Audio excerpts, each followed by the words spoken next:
والصلاة والسلام على رسول اللہ صلی اللہ علیہ وسلم اما بعد فاعوذ باللہ من الشیطان الرجیم بسم اللہ الرحمن الرحیم سیقول السفہاء من الناس ما ولاہم عن قبلتہم التی۔ آج دوسرا سپارہ ہے۔ کل میں نے بتایا تھا کہ اللہ رب العزت نے منصب امامت جو ہے وہ تبدیل کر دیا۔ پہلے ابراہیم علیہ السلام کے بیٹے اسحاق علیہ السلام کی اولاد میں تھا۔ ان کی بداعمالیوں کی وجہ سے اللہ رب العزت نے یہ منصب چھین کر ابراہیم علیہ السلام کے بیٹے اسماعیل علیہ السلام نے کر دیا، اور اس کے لیے منتخب فرمایا امام آخر الزمان محمد الرسول اللہ صلی اللہ علیہ وسلم کی عظیم ہستی کو۔ اللہ رب العزت نے اس پارے کے شروع میں قبلے کی تبدیلی کا حکم دیا۔ نبی صلی اللہ علیہ وسلم مکی زندگی میں اور اس کے بعد مدنی زندگی میں بھی تقریباً 16-17 ماہ تک مسجد اقصی کی طرف منہ کر کے نماز پڑھتے رہے۔ مسجد اقصی اللہ رب العزت نے فرمایا یہ ہم نے اس لیے بنائی تھی تاکہ اس کو یعنی قبلہ اس لیے بنایا گیا تھا تاکہ اس کے ساتھ لوگوں کو آزمایا جائے۔ اہل کتاب کو یعنی یہود و نصارہ کو پہلے سے پتہ تھا کہ جو نبی آخری آئے گا، یعنی اللہ رب العزت نے تورات، زبور، انجیل میں یہ بتایا ہوا ہے کہ جو آخری نبی آئے گا وہ اسماعیل علیہ السلام کی اولاد میں سے ہوگا، اور اس کا قبلہ بھی تبدیل کر کے بیت اللہ کو قبلہ بنا دیا جائے گا۔ یعنی پہلے اگرچہ قبلہ بیت المقدس کی طرف منہ کر کے نماز پڑھنا تھا یا دوسرے تیسرے معاملات جو تھے، لیکن یہ ان کو پتہ تھا کہ آخری نبی کا قبلہ بھی تبدیل کر کے ایک تو ہماری نسل سے وہ نہیں ہوگا، وہ اسماعیل علیہ السلام کی اولاد سے ہوگا، دوسرا اس کا قبلہ بھی ہمارے والا قبلہ نہیں ہوگا، وہ بھی تبدیل کر دیا جائے گا۔ تو فرمایا وما جعلنا القبلۃ التي كنت عليها الا لنعلم من يتبع الرسول ممن ينقلب على عقبيه۔ یہ ہم نے اس لیے تبدیل کیا تاکہ ہم دیکھیں کون ہے جو رسول کی فرما برداری کرتا ہے۔ تو تبدیل جو ہے وہ اللہ رب العزت نے قبلے کو کر دیا، اور قبلہ بیت المقدس کی بجائے بیت اللہ کو بنا دیا گیا۔ یعنی سمت جو تھی اللہ نے بیت المقدس کی بجائے بیت اللہ کو کر دیا۔ اس سمت اب منہ کر کے نماز پڑھنی ہے، یا اپنے فوت شدگان کو دفن کرنا ہے اس طرف منہ کر کے، یا قربانی کرتے ہوئے اپنی قربانی کے جانور کا چہرہ ادھر کرنا ہے، اس طرف منہ کر کے پیشاب نہیں کرنا، پخانہ نہیں کرنا، تھوکنا نہیں، اس طرح کے معاملات، یعنی یہ قبلے کے احترامات میں سے ایک ہے۔ تو یہ بعض الناس جو غیر مسلم ہے وہ اعتراض کرتے ہیں، جیسے ہندو اعتراض کرتے ہیں جی ہم بتوں کی پوجا کرتے ہیں، تو جس قبلے کی تم کعبہ کی پوجا کرتے ہو وہ بھی تو پتھروں کا ہی بنا ہوا ہے۔ تو یہ بات یاد رکھیں، ہم کعبۃ اللہ کی تعظیم کرتے ہیں، اس کی عبادت نہیں کرتے۔ وہ ہمارے لیے صرف ایک سمت ہے جس کی طرف منہ کر کے ہمیں عبادت کا حکم دیا گیا، وگرنہ حقیقت میں عبادت صرف ہم اللہ رب العزت کی کرتے ہیں۔ ہم کعبۃ اللہ کو خدا نہیں سمجھتے، اپنے نفع نقصان کا مالک نہیں سمجھتے۔ سیدنا عمر بن خطاب رضی اللہ عنہ نے حجر اسود کو، وہ حجر اسود جو کعبۃ اللہ میں نصب ہے، اسے مخاطب کر کے کہا تھا حجر اسود میں جانتا ہوں تم کسی نفع نقصان کے مالک نہیں ہوں، میں صرف اس لیے تجھے بوسہ دیتا ہوں کہ میں نے اپنے آخری نبی محمد الرسول اللہ صلی اللہ علیہ وسلم کو تجھے بوسہ دیتے ہوئے دیکھا ہے۔ ہم اس کی عبادت نہیں کرتے، نہ ہم اپنے نفع نقصان کا مالک اسے سمجھتے ہیں، نہ مشکل اور مصیبت کے وقت اسے پکارتے ہیں، بلکہ ہمارے لیے ہمارے رب نے وہ ایک سمت عبادت کے وقت سمت مقرر کی ہے تاکہ ہم اکٹھے رہیں، ہمارا اجتماع ہو۔ یعنی جیسے کہ اللہ رب العزت نے فرمایا وَاعْتَصِمُوا بِحَبْلِ اللَّهِ جَمِيعًا، چوتھے بارے میں انشاءاللہ آئے گا، تو اس کا ایک عملی نمونہ بھی ہے کہ پوری کی پوری امت مسلمہ ایک ہی طرف چہرہ کر کے عبادت کرتی ہے، یعنی ایک سمت ہے، اسی سمت کی طرف چہرہ کر کے اللہ رب العزت کی عبادت کرتے ہیں۔ اب قبلہ اللہ رب العزت نے تبدیل کر دیا، تو حج جو ہے یعنی بہت ساری حج، نماز، قربانی اور متعدد جو ہے مقامات پر ہمیں بیت اللہ کی ضرورت پیش آتی ہے۔ یہ یعنی دوسرے سپارے کے جو اللہ رب العزت کے قرآن کے دوسرا جو پارہ ہے اس کے بنیادی طور پر 3 بڑے حصے ہیں، یعنی آسانی کے لیے سمجھنا ہو تو 3 حصوں میں اسے ہم تقسیم کر سکتے ہیں۔ پہلا ہے تحویل قبلہ، یعنی خلافت زمین جو ہے، امامت عالم جو ہے، اس کا منصب کی تبدیلی، اس کا عملی نمونہ جو تھا ایک وہ قبلے کی تبدیلی تھی کہ اللہ رب العزت نے قبلہ تبدیل، یعنی جس طرح منصب ایک نسل سے دوسری نسل میں گیا، اسی طرح قبلہ ایک پہلا جو تھا اس کو اللہ رب العزت نے ختم کر کے دوسرا بنا دیا۔ جو بیت المقدس تھی، پہلے جو قبلہ تھا، یہ اسحاق علیہ السلام کی تعمیر تھی، تو بیت اللہ جو تھی یہ ابراہیم اور اسماعیل علیہ السلام ان دونوں نے مل کر، یعنی قبلہ پہلا قبلہ انہی کا بنایا ہوا تھا، وہ اپنی جاگیر سمجھتے تھے۔ یعقوب علیہ اسحاق علیہ السلام کی جو ہے نا تعمیر تھی، تو یہودی سمجھتے یہ ہماری جاگیر ہے۔ اب اللہ رب العزت نے پھر جب امامت کا منصب تبدیل کیا تو پھر قبلہ بھی وہی بنا دیا جو اسحاق علیہ السلام کی بجائے اسماعیل علیہ السلام اور ان کے والد گرامی سیدنا ابراہیم خلیل الرحمن علیہ السلام نے مل کر تعمیر کیا تھا۔ دوسرا حصہ جو ہے اس میں اللہ رب العزت نے پھر مومنوں کے متعلق، یعنی اسلامی معاشرے کے متعلق، مسلمانوں کے متعلق، اسلامی تہذیب کے متعلق جو ہے نا وہ احکامات بیان فرمائے ہیں، ان کی شناختیں، ان کی نشانیاں بیان فرمائی ہیں۔ مومنوں کی ایک نشانی اللہ رب العزت نے بیان فرمائی، فرمایا وَمِنَ النَّاسِ مَن يَتَّخِذُ مِن دُونِ اللَّهِ اندادا يحبونهم كحب اللہ والذین آمنوا اشد حبا للہ، یعنی ایمان والے اللہ رب العزت سے سب سے زیادہ محبت کرتے ہیں، کسی چیز سے بھی اتنی محبت نہیں کرتے جتنی اللہ رب العزت سے کرتے ہیں۔ تو بعض ہمارے جو لوگ ہیں کلمہ تو پڑھتے ہیں لیکن اللہ کے علاوہ اوروں کے ساتھ ایسی محبت کرتے ہیں جیسی اللہ کے ساتھ کرنی چاہیے تھی، حالانکہ ایمان والے کسی اور چیز کے ساتھ اتنی محبت نہیں کرتے جتنی اللہ کے ساتھ محبت کرتے ہیں، اللہ کے بعد اللہ کے رسول صلی اللہ علیہ وسلم کے ساتھ محبت، یعنی سب سے زیادہ ہر چیز سے بڑھ کر محبت اللہ رب العزت کے ساتھ، کسی قسم کا کوئی کمپرومائز نہیں ہونا چاہیے اللہ کی محبت میں۔ پھر اس کے بعد محمد الرسول اللہ صلی اللہ علیہ وسلم کے ساتھ، نبی صلی اللہ علیہ وسلم کے اہل بیت کے ساتھ، صحابہ کے ساتھ، اس طرح یہ محبت جو ہے شرعی محبت۔ ایک ہے فطری محبت، جو فطری محبت ہے یہاں یہ مقصود نہیں ہے، یہاں شرعی محبت جو ہے وہ مقصود ہے، اور یہ انسان کو فائدہ دے گی، یہ شرعی محبت انسان کو دنیا اور آخرت میں فائدہ دے گی۔ تو جب قبلہ تبدیل ہوا، اب ہم میں سے بہت سارے لوگ ایسے ہیں جو یہ سمجھتے ہیں کہ ہم نے کلمہ پڑھ لیا اور قبلہ ہمارا بیت اللہ بن گیا تو بس ہمیں یہی کافی ہے۔ میں نے کل بھی عرض کیا تھا کہ ہم محمد صلی اللہ علیہ وسلم کی امت ہیں تو ہم تو چھلانگے لگاتے جنت میں جائیں گے، جہنم میں تو ہمارا کام ہی نہیں ہے۔ نبی صلی اللہ علیہ وسلم کی امت ہوں، آخری نبی کی، اور اللہ ہمیں جہنم میں ڈال دے، یہ تو ہو نہیں سکتا۔ تو بھائی ایسا نہیں ہے، یہ سوچنا ختم کریں، اپنی سوچ ختم کریں۔ اللہ کے ہاں تو عمل چلتے ہیں۔ میں نے کل بھی بتایا تھا نبی صلی اللہ علیہ وسلم نے اپنی بیٹی کو، اپنے جو ہے نا وہ چچا کو، اپنی پھپھی کو، قبیلے کے دوسرے لوگوں کو، خاندان کے دوسرے لوگوں کو مخاطب کر کے کہا تھا بھائی اللہ کی عبادت کرو، اپنے آپ کو اللہ سے آزاد کروا لو۔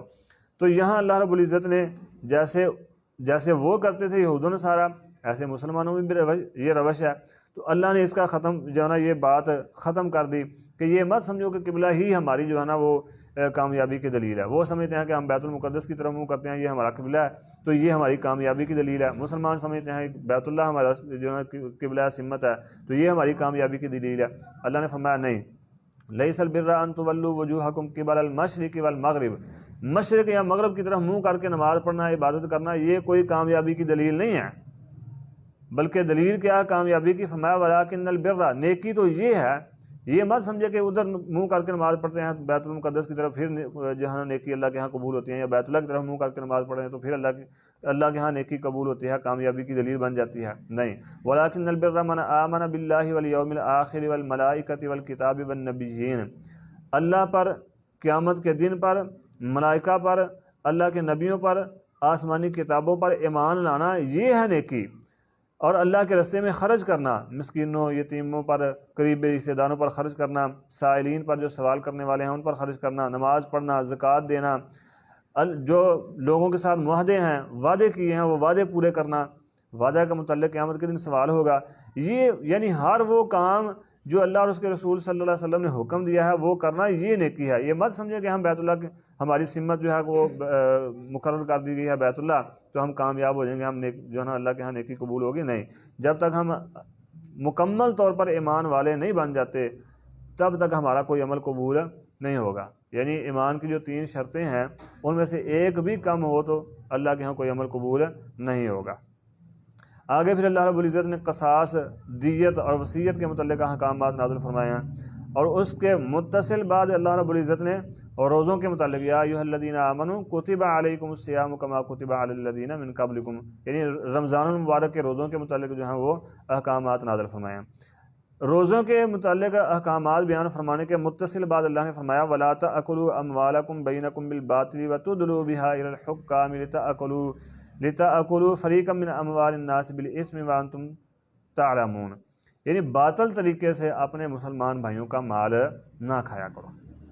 باطل طریقے کے ہیں رشوت، چوری، ڈکیتی، لوٹ لینا مال، یا غلط بتا کر چیز بیچنا، چیز ناقص ہے اچھی کہا کے بیچنا، چیز میں نقص ہے وہ نقص بیان کیے بغیر بیچنا، یہ جتنے بھی طریقے ہیں یہ سارے کے سارے حرام طریقے ہیں، اسلام میں جائز نہیں۔ اب رمضان کے بعد یہ آیت نازل کرنا، یہ حکم دینا، اس کا ایک جو ہے نا سبب ہے، ایک وجہ ہے، ایک بڑا اہم مقام ہے۔ کیسے؟ رمضان کے روزے رکھنے ہیں، صبح سے شام تک حلال چیزوں سے بھی باز رہنا ہے کچھ دیر کے لیے، تو اللہ رب العزت نے یہاں یہ بات بیان فرمائی کہ جیسے، یعنی اس بات کی طرف اشارہ فرمایا کہ جیسے حلال چیزیں چھوڑنی ہیں ایسے میرے حکم سے حرام چیزوں کو بھی چھوڑ دو، حرام کمائی کو بھی چھوڑ دو۔ وَلَا تَأْكُلُوا أَمْوَالَكُمْ بَيْنَكُمْ بِالْبَاطِلِ، اور یہاں یہ بات یاد رکھیں، رشوت ہمارے معاشرے کا نسور بن چکی ہے۔ سیدنا عبداللہ بن عمر فرماتے ہیں لعن رسول اللہ صلی اللہ علیہ وسلم الراشی والمرتشی، رسول اللہ صلی اللہ علیہ وسلم نے رشوت لینے والے اور رشوت دینے والے دونوں پر جو ہے نا وہ لعنت فرمائی ہے، رشوت لینے والے اور رشوت دینے والے دونوں پر۔ یہ مسند احمد کی 6778 نمبر حدیث ہے، اور شیخ احمد شاکر رحمہ اللہ تعالیٰ نے اسے صحیح قرار دیا ہے۔ ایک جو عام طور پر حدیث بیان کی جاتی ہے الراشی والمرتشی کلاہما فی النار، یہ حدیث سندن ثابت نہیں ہے۔ شیخ ناصر الدین البانی رحمہ اللہ نے سلسلہ احادیث ضعیفہ میں اس حدیث کو نقل فرمایا۔ اس کے بعد پھر اللہ رب العزت نے جہاد اور اللہ کے راستے میں خرچ کرنے کے متعلق جو ہیں وہ احکامات نازل فرمائے ہیں، جہاد فی سبیل اللہ اور انفاق فی سبیل اللہ۔ اللہ کے راستے میں چونکہ قبلہ تبدیل ہو گیا، اب دین کی دعوت دینی ہے، دین کو پھیلانا ہے، جب دین کو پھیلانا ہے پھر ظاہر ہے پھر اللہ کے راستے میں جہاد بھی کرنا پڑے گا، تو جہاد فی سبیل اللہ کے اللہ رب العزت نے احکامات نازل فرمائے۔ فرمایا وانفقوا فی سبیل اللہ، انفقوا فی سبیل اللہ ولا تلقوا بایدیکم الی التہلکۃ واحسنوا، اللہ کے راستے میں خرچ کرو، اپنے ہاتھ جو ہیں وہ ہلاکت کی طرف مت ڈالو، اپنے ہاتھ ہلاکت کی طرف مت ڈالو۔ یہاں اللہ یہ اس آیت کا سبب یہ ہے، اس آیت کا شان نزول یہ ہے کہ مسلمان جو تھے جب نبی صلی اللہ علیہ وسلم ہجرت کر کے مدینہ تشریف لائے، صحابہ اکرام رضوان اللہ علیہم اجمعین نے، خصوصاً انصار مدینہ نے آپ کی مدد کی، جہاد فی سبیل اللہ میں بڑھ چڑھ کر حصہ لیا، اور جب مسلمان صحابہ اکرام جہاد کی طرف نکل گئے تو پیچھے جو باغات تھے، جو کھیتیاں تھیں، وہ خراب ہونی شروع ہو گئیں۔ تو صحابہ فرماتے ہیں، راوی جو ہیں سیدنا ابو ایوب انصاری رضی اللہ عنہ فرماتے ہیں کہ صحابہ نے یہ سوچا، یعنی انصار مدینہ نے یہ سوچا کہ اب بھئی اسلام جو ہے وہ مضبوط ہو چکا ہے، تو اب ہم کچھ دیر کے لیے جہاد چھوڑ کر اپنے کھیتوں کی طرف آتے ہیں، اپنے باغات کی طرف آتے ہیں، ان کا خیال کرتے ہیں، وہ سرسبز شاداب کرتے ہیں محنت کر کے۔ تو جب ہم نے یہ سوچا تب اللہ رب العزت نے یہ آیت نازل فرمائی، فرمایا وَأَنفِقُوا فِي سَبِيلِ اللَّهِ وَلَا تُلْقُوا بِأَيْدِيكُمْ إِلَى التَّهْلُكَةِ وَأَحْسِنُوا، اپنے ہاتھ کو ہلاکت میں مت ڈالو، یعنی جہاد چھوڑ کر، جہاد فی سبیل اللہ چھوڑ کر دنیا کے معاملات کو اختیار کرنا یہ ہلاکت ہے، یہ تباہی اور بربادی ہے، اور مسلمان آج اس تباہی اور بربادی کا سبب اسی وجہ شکار اسی لیے ہیں کہ جہاد فی سبیل اللہ کو چھوڑ چکے ہیں۔ اور ایک بات یہ بھی یاد رکھیں، نبی علیہ السلام نے فرمایا تھا، فرمایا قیامت کے نزدیک تمہاری حیثیت جو ہے وہ سراب کے اوپر جو کچرا ہوتا ہے اس کی سی ہو جائے گی۔ عرض کی اللہ کے نبی کیا ہم تعداد میں کم ہوں گے؟ فرمایا نہیں، تعداد میں کم نہیں، تعداد میں بہت زیادہ ہو گئے، لیکن وہن کی بیماری تمہارے دلوں میں پیدا ہو جائے گی۔ اللہ کے نبی وہم کی بیماری کیا ہے؟ فرمایا دنیا سے محبت اور موت سے نفرت. موت سے نفرت کی وجہ سے آج ہم نے جہاد فی سبیل اللہ کو چھوڑ دیا. حالانکہ نبی صلی اللہ علیہ وسلم نے فرمایا میرا رزق میری تلوار کے نیچے لکھ دیا گیا ہے. اللہ نے میرا رزق میری تلوار کے نیچے لکھ دیا ہے, نشانے میں برکت ڈال دیا ہے. تو جہاد بہت سارے فضائل ہیں, جہاد فی سبیل اللہ کے فضائل و مناقب ہیں. تو ہمیں چاہیے کہ ہم واپس اسی طرف آئیں جو ہمارے اسلاف ہمارے بڑے کرتے رہے تھے, جہاد فی سبیل اللہ. اور ہماری کامیابی کا راز اسی بات میں ہے کہ ہم اللہ کے بتائے ہوئے دین پر پورے کے پورے, جیسا کہ اسی بارے میں اللہ رب العزت نے فرمایا آگے, یا ایھا الذین آمنوا ادخلوا فی السلم کافہ, پورے کے پورے دین میں داخل ہو جاؤ. چند باتیں مان لینا, چند کو چھوڑ دینا, یہ تو یہود و نصارہ کا عمل تھا. نماز پڑھنا نماز پڑھنا نماز پڑھنا, صرف نماز ہی نہیں ہے, روزے, صدقہ, زکوٰۃ, حج اور جہاد فی سبیل اللہ. اللہ رب العزت نے فرمایا اگر تم جہاد کرو گے تو اللہ تمہاری مدد کرے گا, تم دنیا میں غالب رہو گے. آج ہم غالب نہیں, آج ہم مغلوب ہیں. دوسری قومیں ہمارے اوپر حکومت کرتی ہیں, آج ہمیں مانگنا پڑتا ہے بھائی ہمارے ملک چلانے کے لیے قرضہ دے دو. لیکن اگر ہم جہاد کریں تو ہمیں مانگنا نہیں پڑے گا بلکہ دینا پڑے, دیں گے, ہم لوگوں کو دیں گے. تو جہاد بہت عظیم فریضہ ہے. اللہ ہمیں اس فریضے پر عمل کرنے کی توفیق عطا فرمائے. پھر اللہ رب العزت نے منافقین کی چند نشانیاں بیان فرمائی کہ جب گفتگو کرتے ہیں تو بڑی پیاری گفتگو کرتے ہیں, بڑی میٹھی زبان سے گفتگو کریں گے. گفتگو کے باتوں کے شاہسوار ہیں یہ, بات بات میں قسمیں اٹھائیں گے. نبی علیہ السلام نے بھی فرمایا تھا کہ منافق کی یہ نشانی ہے, بات بات پر قسمیں اٹھاتا ہے. اللہ کی قسم ایسے ہو گیا, اللہ کی قسم یہ, اللہ کی اپنی بات کا یقین دلانے کے لیے.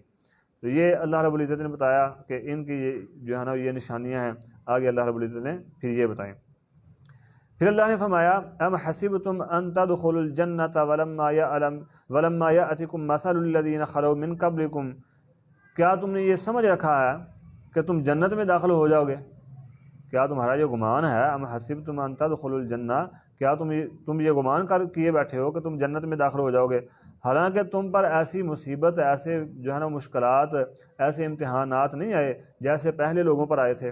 ایسے امتحانات آئے تھے حتی یقول الرسول والذین آمنوا معہ متی نصر اللہ, رسول یعنی جو وقت کا نبی تھا, وقت کے رسول تھے, اور ان کی جو امت تھی وہ کہہ اٹھے کہ اللہ کی متی نصر اللہ, اللہ کی مدد کب آئے گی؟ ابھی تمہیں تو کوئی مشکل آئی نہیں ہے اور تم سمجھتے ہو کہ ہم جنت میں داخل ہو جائیں گے.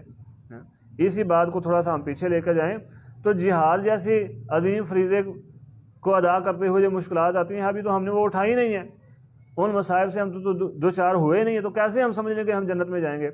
ایک صحابی آئے, عرض کی ایک شخص آیا, اس نے عرض کی اللہ کے نبی میں مسلمان ہونا چاہتا ہوں, نماز بھی پڑھوں گا, صدقہ بھی دوں گا, زکوٰۃ بھی دوں گا, حج بھی کروں گا, دوسرے تیسرے معاملات کروں گا, نیکی کروں گا, لیکن یہ جو لڑنے والی بات ہے نا, مرنے مارنے والی بات جو آپ کرتے ہیں, جس کو آپ جہاد کہتے ہیں, وہ میں نہیں کروں گا.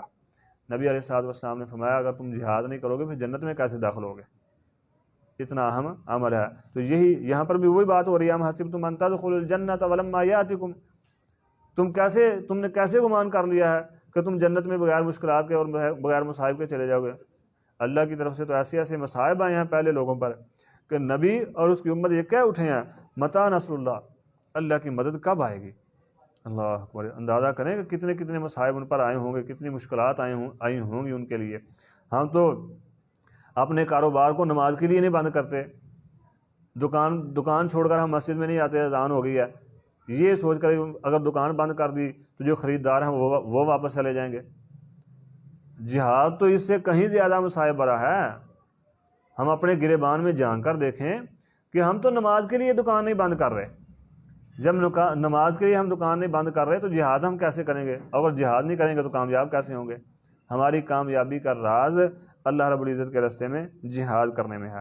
پھر اس پارے کا تیسرا حصہ جو ہے وہ مسلمانوں کے خانگی یعنی گھریلو معاملات کے متعلق ہے, میاں بیوی کے آپس کے معاملات کے متعلق ہے.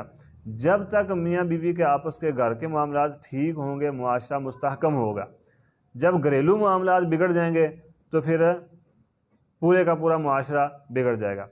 اس بات کی اہمیت جو ہے یعنی گھریلو معاملات کی بہتری کی اہمیت اس بات سے بھی کی جا سکتی ہے کہ کہ اللہ رب العزت نے نماز، روزہ، حج، صدقہ، زکوٰۃ، دوسرے تیسرے معاملات کے قرآن مجید میں حکم دیا ہے، لیکن تفصیل نہیں بتائی۔ تقریباً پورے قرآن مجید میں مسئلہ نکاح اور طلاق ایک ایسا مسئلہ ہے جس پر اللہ رب العزت نے تفصیل کے ساتھ احکامات نازل فرمائے ہیں، یعنی مفصل اللہ رب العزت نے جو ہے نا وہ احکامات جاری فرمائے ہیں۔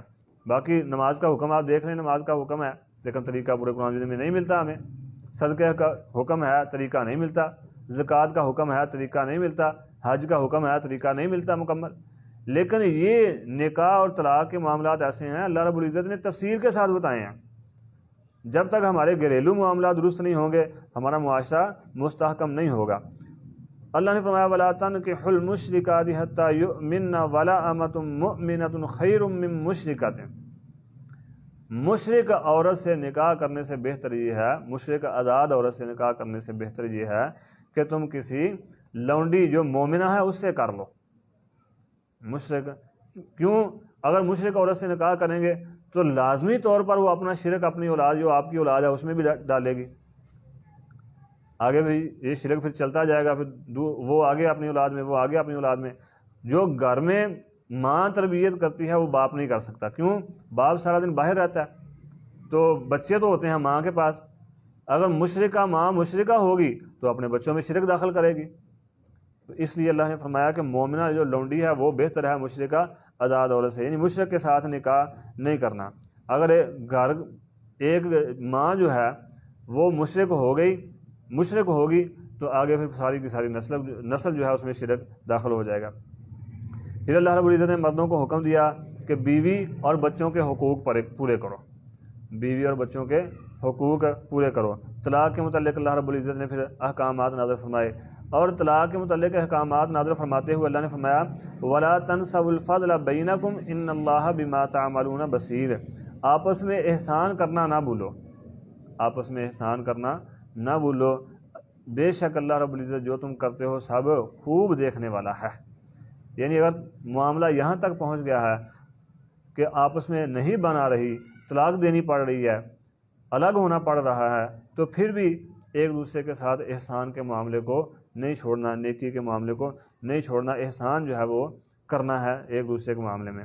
آگے پھر اللہ رب العزت نے طلاق کے بعد عدت کے احکامات بیان فرمائے کہ عدت کیسے گزارنی ہے۔ اب عدت جو ہے وہ تین طرح، متعلقہ کی عدت یعنی ہر عورت کی عدت مختلف ہے، اور اس میں سے جو متعلقہ ہے جس کو طلاق دی جاتی ہے، وہ عورت جس کو طلاق ہوتی ہے اس کی عدت اس طرح ہے کہ اگر وہ عورت حاملہ ہے تو وضع حمل یعنی بچے کی پیدائش اس کی جو ہے نا وہ عدت ہوگی، جب بچہ پیدا ہوگا تو اس کی عدت ختم ہو جائے گی۔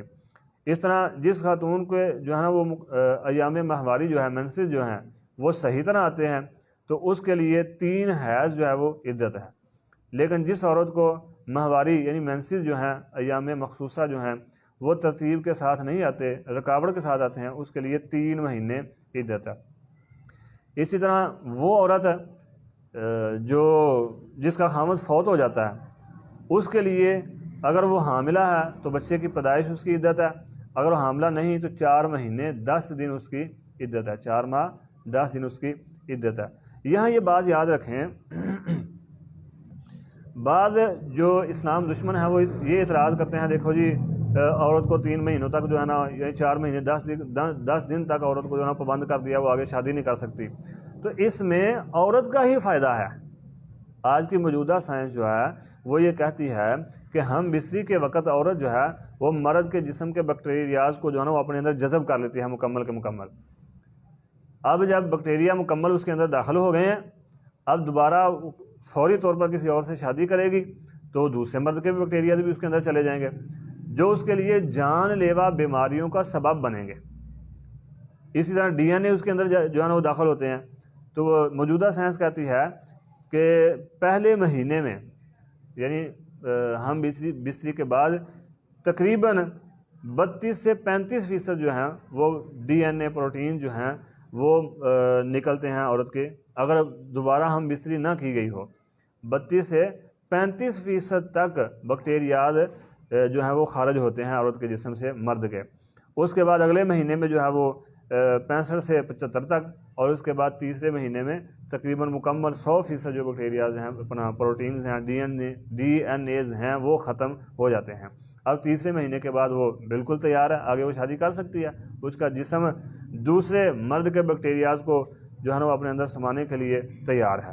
تو اس میں عورت کا ہی فائدہ ہے۔ اسلام نے جتنے بھی آپ اگر دیکھ لیں گہری نظر سے، تو جتنے بھی احکامات جاری فرمائے ہیں وہ مرد اور عورت یعنی انسان کے ہی فائدے کے فرمائے ہیں، اس میں اللہ رب العزت کا کوئی فائدہ نہیں ہے۔ ہم مت سمجھیں کہ ہم نماز پڑھتے ہیں، صدقہ زکوٰۃ کرتے ہیں یا کوئی بھی نیکی کا کام کریں تو اللہ کی شہنشاہیت میں کوئی اضافہ کرتے ہیں، کچھ بھی نہیں۔ کائنات کی ہر چیز تو پہلے اللہ رب العزت کی شہنشاہیت میں ہے، تو اس میں ہمارا جسمانی بھی ہمارا فائدہ ہے، روحانی طور پر بھی ہمارا ہی فائدہ ہے، انسانوں کا ہی فائدہ ہے۔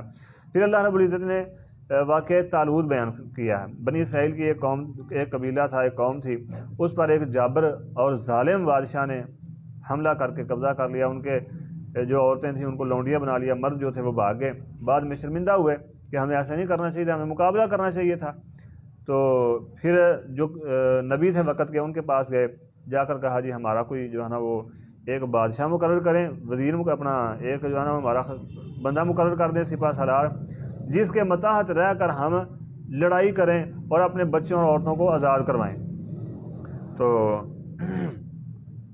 نبی نے کہا جی اگر تمہارے اوپر جہاد فرض کر دیا گیا تو پھر تم جہاد نہیں کرو گے۔ انہوں نے کہا جی کیوں نہیں کریں گے، ہماری عورتوں کو اور لونڈیاں بنا لیا گیا، بچوں کو غلام بنا لیا گیا، کیا ہم اپنے بچوں اور عورتوں کو چھڑانے کے لیے بھی ہم جہاد نہیں کریں گے؟ یہ کیسے ہو سکتا ہے؟ تو اللہ رب العزت کی طرف سے پھر حکم ہوا، ان اللہ قد بعث لکم طالوت ملکا، اللہ نے طالوت کو تمہارا بادشاہ مقرر کر دیا۔ وہ کہنے لگے جی یہ طالوت ہمارا بادشاہ کیسے ہو سکتا ہے، یہ تو غریب آدمی ہے۔ اب طالوت جو تھے یہ انتہائی غریب انسان تھے، تو کہنے لگے جی یہ تو ہمارا بادشاہ نہیں ہو سکتا، بادشاہ تو وہ ہوگا جو مالدار ہے، جس کے پاس کو پیسے ہیں، کو زمینیں ہیں لمبی چوڑی، کو مالدار شخص ہے، وہ ہمارا بادشاہ ہو۔ تو نبی نے کہا بھائی بات یہ ہے، یعنی پہلے تو وہی بات نبی نے کہا تھا کہ اگر تمہارے اوپر جہاد فرض کر دیا گیا تو پھر تم جہاد کرو گے نہیں۔ اب بہانے ڈھونڈنے شروع کر دیے، یہ تو ہمارا بادشاہ ہو ہی نہیں سکتا۔ وَنَحْنُ أَحَقُّ بِالْمُلْكِ مِنْهُ وَلَمْ يُؤْتَ سَعَةً مِنَ الْمَالِ، ہمارا زیادہ حق بنتا ہے کہ ہم جو ہے نا بادشاہی کریں، اس لیے ہمارے پاس مال و دولت ہے، دنیا کی ہر چیز ہمارے پاس ہے۔ تو نبی نے جواب دیا اللہ رب العزت کی طرف سے، قال ان اللہ اصطفاہ علیکم وزادہ بسطۃ فی العلم والجسم، دنیا کی مال جو ہے یہ بادشاہت کی دلیل نہیں ہے، دنیا کی دولت، دنیا کا مال، یہ دنیا کی زمینیں، یہ بادشاہت کی دلیل نہیں ہے۔ اللہ رب العزت نے اسے قوت اور طاقت عطا کی ہے اور اسے علم عطا کیا ہے، اس وجہ سے اللہ رب العزت نے تمہارا اس کو بادشاہ بنا دیا ہے، اب تمہیں ماننا ہی پڑے گا۔ یہاں پر میں ایک بات یہ کرنا چاہتا ہوں کہ آج آپ دیکھ لیں اسلام دشمن جتنے بھی مذاہب ہیں وہ اپنے بچوں کی تعلیم اور صحت پر بہت زیادہ جو ہے نا خیال کر رہے ہیں، اپنے بچوں کی تعلیم اور صحت پر بہت زیادہ خیال کر رہے ہیں، اور مسلم ممالک جو ہیں یہ اتنا ہی تعلیم میں جتنا ان کا حکم، یہاں یہ بات ہے، اس بات کی طرف ہمارے لیے اشارہ ہے، اللہ رب العزت کی طرف سے یہ اشارہ ہے کہ اگر تم دنیا کی حکومت چاہتے ہو، اگر تم دنیا پر حکومت کرنا چاہتے ہو، کامیابی چاہتے ہو، تو اس کا ایک ذریعہ یہ ہے کہ اپنے علم میں اضافہ کرو، اپنی صحت میں اضافہ کرو۔ آج ہمارے مسلم ممالک جو ہیں نہ صحت کا خیال کر رہے ہیں، اپنی قوم کے بچوں کا، اپنے مستقبل کا، اور نہ ہی علم کا خیال کر رہے ہیں۔ جو زندہ قومیں ہوتی ہیں، باشعور قومیں ہوتی ہیں، وہ اپنے بچوں کی صحت اور علم کا بہت زیادہ خیال رکھتے ہیں۔ اللہ رب العزت نے کیوں طالوت کو جو ہے نا وہ بادشاہ بنایا تھا؟ اسی لیے کہ ان کی صحت ان سب سے بہتر تھی، جسم اللہ رب العزت نے بہت اچھا عطا کیا تھا، اور ساتھ ہی اللہ رب العزت نے علم بھی عطا کیا تھا۔ نہ مانتے ہوئے پھر ان کو جہاد کرنا پڑا۔ پھر جو اللہ رب العزت کی طرف ایک آزمائش یہ بھی آ گئی، جو کچھ وہ تھے جو دلی طور پر تسلیم کر رہے تھے کہ جی ٹھیک ہے یہ اللہ کا حکم ہے تو طالوت کو ہم اپنا بادشاہ بنا لیتے ہیں، مان لیتے ہیں۔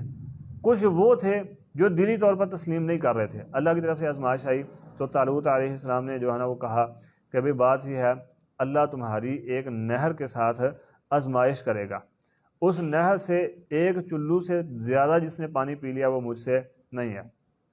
اب وہ نہر پر پہنچے تو بہت سارے لوگ ایسے تھے جنہوں نے خوب پیٹ بھر کر پانی پی لیا، تو نہر جب کراس کی تو کہنے لگے جی اب تو ہمارے اندر طاقت نہیں ہے کہ ہم جالوت کے ساتھ مقابلہ کر سکے. جو وہ ظالم بادشاہ تھا اس کا نام جالوت تھا. تو ہمارے اندر تو نہیں طاقت اتنی کہ ہم اس کے ساتھ مقابلہ کر سکے. لیکن جو ایمان والے تھے اس نے کہا جی ہم آج بھی اور کل بھی اللہ کے راستے میں جہاد کرنے کے لیے تیار کھڑے ہیں. تو بہت تھوڑے رہ گئے جنہوں نے پھر اللہ کے راستے میں جہاد کیا. تو اسی لشکر میں یعنی طالوت کے لشکر میں ہی اللہ کے نبی داؤد علیہ السلام بطور مجاہد بطور سپاہی کام کر رہے تھے. ابھی نبوت اللہ رب العزت نے عطا نہیں کی تھی. اور وہ جو ظالم بادشاہ تھا جالوت اس کو قتل بھی داؤد علیہ السلام نے ہی کیا تھا. بعد ازاں پھر اللہ نے منصب نبوت پر فائز فرما دیا اور بڑی مستحکم حکومت اللہ رب العزت نے انہیں عطا فرما دی. یہ ہے مختصر سا خلاصہ، مختصر سی تفسیر دوسرے سپارے کی. اور اس سپارے میں بھی وہی سورۃ البقرہ ہی ہے جو پہلے سپارے سے شروع ہوئی تھی. تو اس سپارے میں مکمل سپارے میں کوئی اور صورت شروع نہیں ہوتی، وہی سورۃ البقرہ ہے. اللہ رب العزت سے دعا اللہ مجھے اور آپ کو عمل کی توفیق عطا فرمائے، قرآن سمجھنے کی اور اس پر عمل کی توفیق عطا فرمائے. سبحان ربک رب العزت عما یصفون وسلام علی المرسلین والحمد للہ رب العالمین.